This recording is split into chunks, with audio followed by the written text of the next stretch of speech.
Class आज आपका हमारा टॉपिक है लॉ ऑफ डोमिनेंस। देखिए लॉ ऑफ डोमिनेंस क्या है क्लास।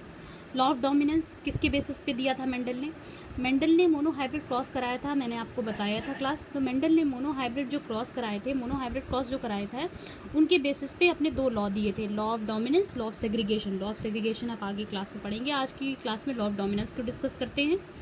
लॉ ऑफ डोमिनेंस और लॉ ऑफ सेग्रीगेशन मेंडल ने मोनोहाइब्रिड क्रॉस के बेसिस पे आपको दो लॉ दिए, ठीक है। अब ये है क्या, करेक्टर, इस लॉ में बताया character control by discrete unit called factor. जो आपके कैरेक्टर्स होते हैं वो डिस्क्रीट एक ही यूनिट के में होते हैं। मतलब एक ही यूनिट कैसे, जैसे कैपिटल टी, स्मॉल टी, एक ही यूनिट होती है ये, ठीक है ना। एक ही तो पढ़ते हैं, इसे पढ़ते तो एक ही चीज़ है ना। इसे ड्वार्फ पढ़ेंगे, इसे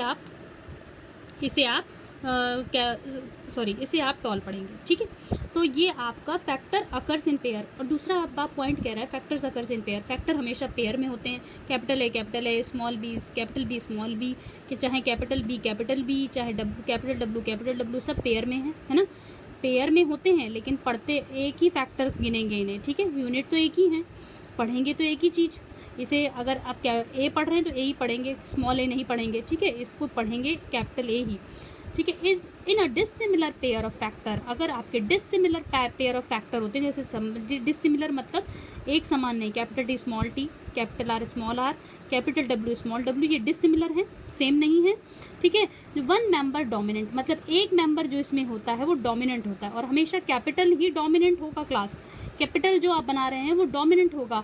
मतलब जो अगर आप वॉयलेट लिख रहे हैं तो वॉयलेट को आप कैपिटल से डिनोट करेंगे, अगर आप टॉल लिख रहे हैं तो टॉल को आप कैपिटल से डिनोट करेंगे, जैसा कि हमने कॉन्ट्रास्टिंग करेक्टर में आपके पढ़ा था, है ना।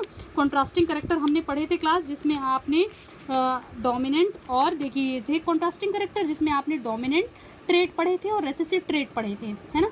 तो डोमिनेंट ट्रेट को हमेशा आप कैपिटल में रिप्रेजेंट करेंगे, जैसे टॉल है तो क्या टॉल को कैपिटल टी, और ड्वार्फ है तो ड्वार्फ को स्मॉल टी, ठीक है। तो देखिए class, capital T, small T, मतलब ये इसमें थे हम लोग फैक्टर्स। वन मेंबर डोमिनेट, जो एक फैक्टर होता है वो डोमिनेंट होता है, तो over other and other is recessive. जो दूसरा होगा वो कैसा होगा, रेसेसिव होगा।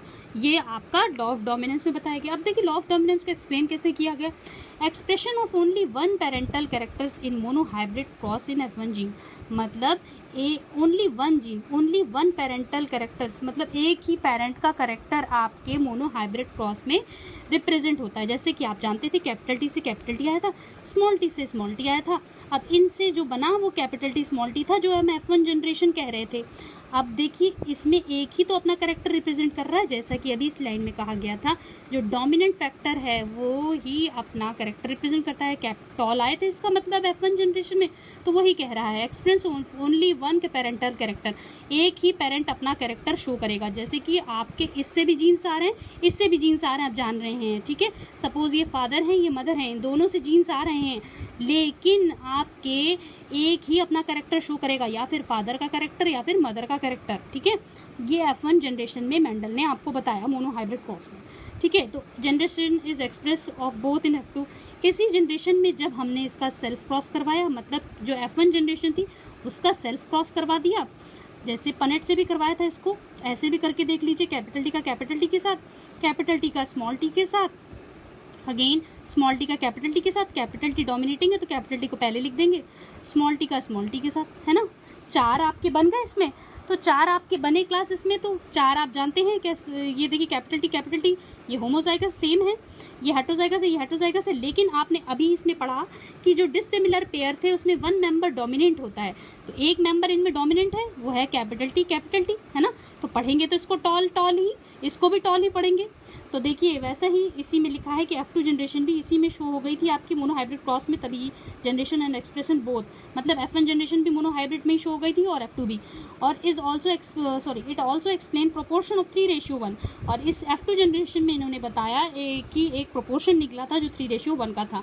3:1 का कैसे था कि ये टॉल है भाई, एक टॉल, दो टॉल, तीन टॉल, 3 टॉल आया आपके पास।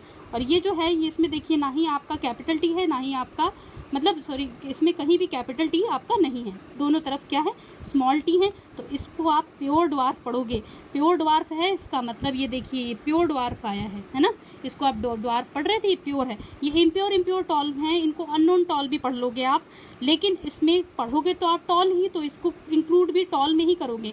तो आपका रेशियो आ रहा था 3:1।